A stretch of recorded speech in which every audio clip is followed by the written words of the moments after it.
And welcome back to Baby We Eats. Today we are making a sweet and spicy sticky chicken. Now for our ingredients, we have chicken breast, salt and pepper, cornstarch, vegetable oil, soy sauce, low sodium, honey, brown sugar, sriracha hot sauce. We have some fresh ginger and some garlic cloves. Now the first thing we're going to do, as you can see, I have a chicken breast here, and we are just going to chop these up into 1-inch wedge strips.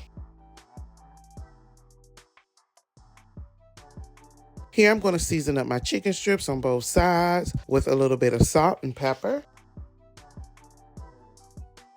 Here I'm adding some garlic powder and a little bit of Sazon. You can place your chicken in a plastic bag with a 1/3 cup of cornstarch, and you can seal it and toss it with the chicken to make sure that it's well coated. I'm just going to mix my chicken up with my seasonings and make sure that everything is coated well.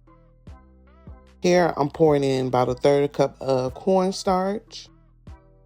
And I'm just going to mix it up really well. I added a little bit more cornstarch so that my chicken is well coated. You want to warm up your oil in a large non-stick skillet over medium heat. Once your oil has heated up, we're going to add the chicken, and you want to cook in batches. If necessary, not to overcrowd the pan, and adding more oil if necessary. We're going to brown our chicken strips until golden and cooked through. That takes anywhere from about 5 to 10 minutes, 5 minutes on each side. While the chicken is cooking, we're gonna make our sauce. Okay, so once our chicken is done, as you can see, we are going to take it out, and I'm going to put it on a paper towel lined plate. You want to place soy sauce, honey, brown sugar, sriracha, ginger, and garlic, and a teaspoon of cornstarch in a small saucepan. We're going to whisk together and bring it to a bubble over medium heat until it has thickened. So here's my chicken. I'm just dropping my chicken in. And as you can see, the chicken is done. And now we're adding it to our sauce. And we're just going to coat our chicken really well with our sauce. I added some bell peppers that I had in the refrigerator. You don't have to add this to yours, but I did to mine. And I made a small batch of sweet and spicy sticky chicken. And here I'm just plating it over some yellow rice. And let me tell you, this chicken was sweet, spicy, and sticky. I love me some sticky chicken. And here we're gonna plate it. Yum, yum. And today we made sweet and spicy sticky chicken. And let me tell you, it was delicious. And if you want to try this recipe, I will put the ingredients down below. And I want to thank you for watching Baby We Eats. And if you like this video and you want to see more like this, don't forget to like, comment, and subscribe.